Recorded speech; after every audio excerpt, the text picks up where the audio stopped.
नमस्कार, news portal truth wing पर आपका स्वागत है। सुप्रीम कोर्ट ने बिहार सरकार को 2 सप्ताह का काउंटर एफिडेविट फाइल करने का मोहलत दे दिया है। इस संबंध में सुप्रीम कोर्ट के एओआर राहुल भंडारी ने बताया कि जस्टिस सूर्यकांत और जस्टिस जेके महेश्वरी की बेंच में शुक्रवार यानी 20 जनवरी को नगर निकाय चुनाव को रद्द करने की मांग को लेकर सुनवाई हुई।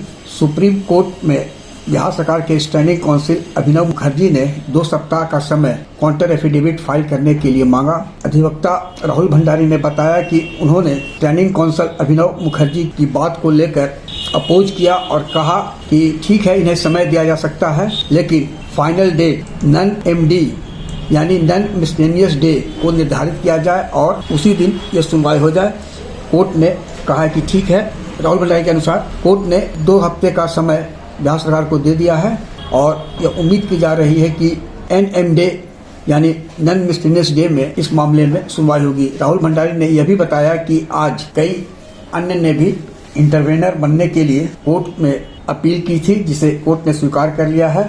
उम्मीद की जा रही है कि फरवरी में इस मामले में अंतिम सुनवाई होने की संभावना है। बिहार के नवनिर्वाचित सभी नगर निगम और नगर निकाय के मेयर व अध्यक्ष, उप मेयर, उपाध्यक्ष सहित अन्य पार्षदों की दिल की धड़कन आज तेज हो गई है, क्योंकि मामला कुछ ऐसा ही है। सुप्रीम कोर्ट में जस्टिस सूर्यकांत की बेंच में बिहार में ईबीसी के लिए 20% आरक्षित सीटों को लेकर डेडिकेटेड कमीशन की अनुशंसा पर कराई गई चुनाव पर रोक लगाने की मांग को लेकर शुक्रवार यानी 20 जनवरी को सुनवाई हुई। बिहार सरकार की ओर से 2 सप्ताह का समय मांगा गया है जवाब देने के लिए।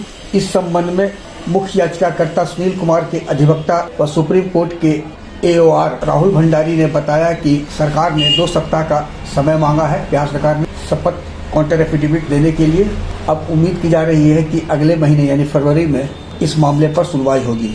क्या है पूरा मामला? सुप्रीम कोर्ट का स्पष्ट आदेश है और इस संबंध में कई आदेश है हाईकोर्ट और सुप्रीम कोर्ट का कि ट्रिपल टेस्ट के बगैर चुनाव नहीं होनी है, लेकिन बिहार सरकार ने ट्रिपल टेस्ट के बगैर ही बिहार में लोकल बॉडी यानी नगर निकाय चुनाव करा दिया। पटना हाईकोर्ट ने भी इस मामले में सुनवाई हुई सुप्रीम कोर्ट के आदेश पर, जिसमें सुप्रीम कोर्ट के डेडिकेटेड कमीशन पर रोक लगाए जाने के बावजूद बिहार सरकार ने अक्टूबर माह में अति पिछड़ा वर्ग आयोग गठित कर दिया।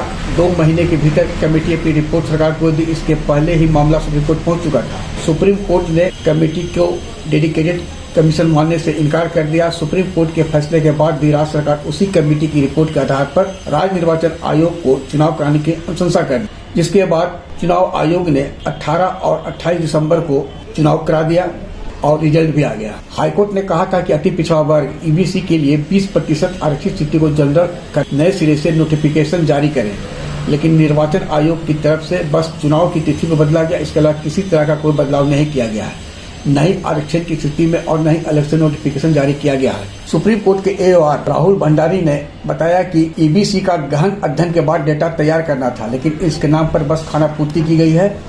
बगैर डेटा के आरक्षण का दर 20% था और आरक्षण के बाद भी 20% ही रह गया है। सुप्रीम कोर्ट के अधिवक्ता राहुल भंडारी बताते हैं कि सुप्रीम कोर्ट ने बिहार सरकार के डेडिकेटेड कमीशन पर स्टे लगा रखा है। ऐसे में डेडिकेटेड कमीशन की अनुशंसा पर जो राज्य सरकार ने और चुनाव आयोग बिहार ने चुनाव कराया है, वह सुप्रीम कोर्ट के आदेश की अवहेलना है। इसी मामले को लेकर वे सुप्रीम कोर्ट में आए हैं। यहाँ यह बता दें कि डेडिकेटेड कमीशन को राज्य के सभी नगर निकायों में अति पिछड़ा वर्ग के जातियों का डाटा एकत्रित करना था। इसके साथ ही इन्हें पता लगाना था कि नगर पालिका की कुल जनसंख्या में पिछड़ों की संख्या कितनी है, यह कितना प्रतिशत होता है, साथ ही इनकी कुल जनसंख्या क्या है। डेडिकेटेड कमीशन को आगे यह भी पता करना था कि कुल जनसंख्या के अनुपात के अनुसार उनका प्रतिनिधित्व है कि नहीं है। यही रिपोर्ट उन्हें सरकार को सौंपनी थी। इसमें यह निर्धारित करना था कि आरक्षण अगर सीलिंग 50% से अधिक हुआ है कि नहीं। 2010 में चुनाव में आरक्षण को लेकर के कृष्णमूर्ति केस चैलेंज हुआ था। केस इस ग्राउंड पर चैलेंज किया गया था कि बिना सर्वे कराए पूरे देश में सरकार द्वारा वोट बैंक बनाने के लिए चुनाव में आरक्षण दिया जा रहा है। इस केस में फैसला ट्रिपल टेस्ट का आया। सर्वोच्च न्यायालय के फैसले बाद ट्रिपल टेस्ट को चुनाव में आरक्षण के लिए एक मुख्य पैमाना माना गया है। आग्रह की इस वीडियो के लिंक को लाइक, शेयर और सब्सक्राइब अवश्य करें। धन्यवाद।